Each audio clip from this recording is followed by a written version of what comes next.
Today, we're going to unpack one of the most famous and, let's be honest, one of the riskiest marketing campaigns ever. We're talking about Patagonia's Don't Buy This Jacket ad and the incredible paradox right at the center of it. So, I want you to picture this. It's 2011. It's Black Friday, the absolute peak of shopping madness. And what does Patagonia, this giant in outdoor apparel, do? They take out a full-page ad in the New York Times showing off their best-selling jacket with this just shocking headline: "Don't buy this jacket." I mean, at first glance, that looks like complete business suicide, right? It just begs the question, what on earth happens when a company tells people not to buy their stuff, especially on the biggest shopping day of the entire year? Well, the result was the last thing anyone expected. Sales didn't just stay flat. They exploded. Patagonia's sales shot up by a whopping 30%. So how in the world did a campaign against buying more stuff actually lead to, well, people buying more stuff? Let's break it down. Okay, first thing we have to get our heads around is that this wasn't just some clever marketing trick. No, this was a direct shot at the whole culture of consumerism. Think about it. While literally every other company was screaming, "Buy more, faster, cheaper," Patagonia just stood there and said, "Hey, stop. Think." They were going completely against the grain, forcing a conversation about overconsumption right when everyone was most focused on it. And that leads us right to the core of what they were trying to say. This wasn't just about yelling, "Don't buy," it was about explaining why. You should maybe think twice. This is the key, right here. The ad wasn't just an order, it was an education. The whole point was to make the invisible costs visible, to show people the true environmental price tag that's usually hidden from view. And if you looked past that bold headline, the ad itself was actually a detailed breakdown. It showed exactly what it took to make just one of their popular R2 fleece jackets, from the resources used in the factory all the way to getting it to the store. And the numbers, they're pretty staggering.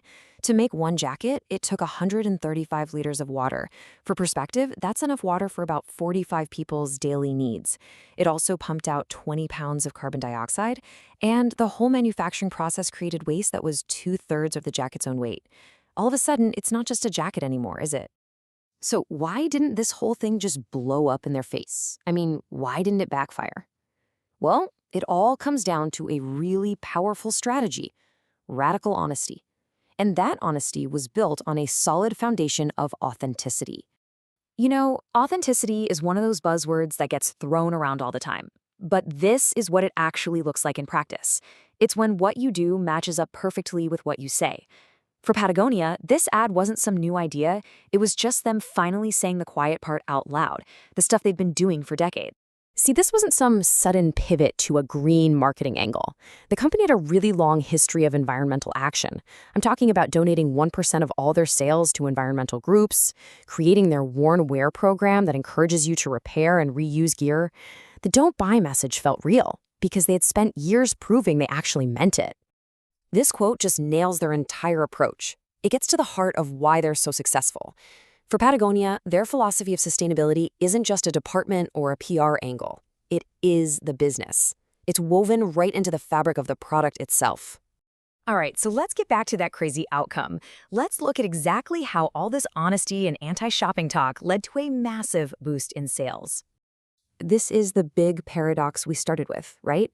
Why would a message telling you to be more thoughtful about what you buy lead to a 30% jump in sales during the busiest shopping season? It just doesn't seem to make sense. And you can see on this chart just how dramatic it was. The jump in sales was huge, and it happened right away. The ad didn't just save them from a holiday slump, it created this massive spike. And the reason for it, well, it's all about a powerful psychological shift. By being so brutally honest about their own impact, Patagonia basically changed what it meant to buy their jacket. It wasn't just a simple purchase anymore, it became a statement. You weren't just buying a piece of clothing, you were casting a vote for a company that you felt shared your values. This quote from a customer says everything you need to know. The campaign didn't just sell jackets, it created an army of fans. People genuinely felt that by choosing Patagonia, they were part of the solution, not part of the problem. That jacket became a symbol, a part of their identity, and that is an incredibly powerful kind of brand loyalty. So, what can we all learn from this? The Don't Buy This Jacket campaign wasn't just a fluke. It actually gave us a whole new playbook for how a modern company can succeed by building real trust. Takeaway number one. In a world where everyone is skeptical, authenticity is what cuts through all the noise. People are so tired of greenwashing and empty talk. A brand that's actually transparent about everything, the good and the bad, earns a level of trust that you just can't buy with ads. The second big lesson is that your values can't just be a poster on the office wall.